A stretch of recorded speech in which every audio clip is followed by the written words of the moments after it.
एक गांव में एक किसान था। किसान एक दिन अपने अनाज की कोठी में काम कर रहा था। काम करते करते ही उसकी घड़ी कहीं खो गई। उसने कुछ देर तक अपनी घड़ी को ढूंढा।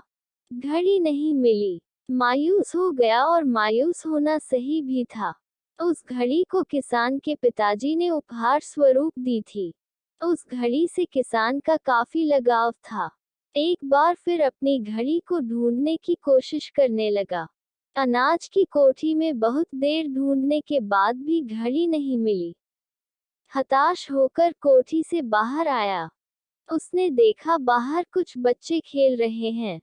उसके दिमाग में आइडिया चलने लगा। किसान ने सोचा, मैं अकेला अब तक ढूंढ रहा था, क्यों न इन बच्चों को भी घड़ी ढूंढने में लगा हूँ। उसने घड़ी ढूंढने के बदले बच्चों को इनाम देने के लिए कहा। बच्चे इनाम के लालच में तुरंत मान गए। अब सारे बच्चे कोठी के अंदर जाकर घड़ी ढूंढने लगे। बच्चे जितना ढूंढ सकते थे उन्होंने ढूंढा, पर घड़ी नहीं मिली। बच्चे थक चुके थे, उन्होंने हार मान ली। किसान भी अब थका और हारा महसूस कर रहा था। बच्चों के जाने के बाद वह हताश और परेशान बैठा था। कुछ देर बाद एक बच्चा वापस आया। आकर किसान से बोला, क्या मैं फिर से घड़ी ढूंढ सकता हूँ? किसान ने कहा, ठीक है। बच्चा फिर से कोठी के अंदर गया और थोड़ी देर में घड़ी के साथ वापस लौटा। किसान ने देखा बच्चा अपने हाथों में घड़ी लेकर वापस लौटा है।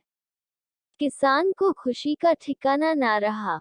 किसान को कुछ समझ नहीं आ रहा था।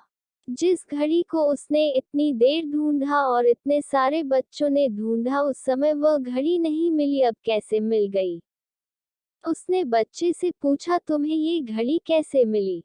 बच्चे ने कहा, कोठी के अंदर जाकर वह एक जगह पर खड़ा हो गया और शांत वातावरण में घड़ी की टिक टिक सुनाई पड़ रही थी।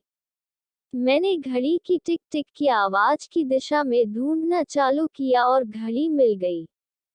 किसान ने बच्चे को पुरस्कार दिया और हृदय से आभार व्यक्त किया। अब किसान खुश था, किसान उसे उसकी घड़ी मिल चुकी थी। कहानी की सीख।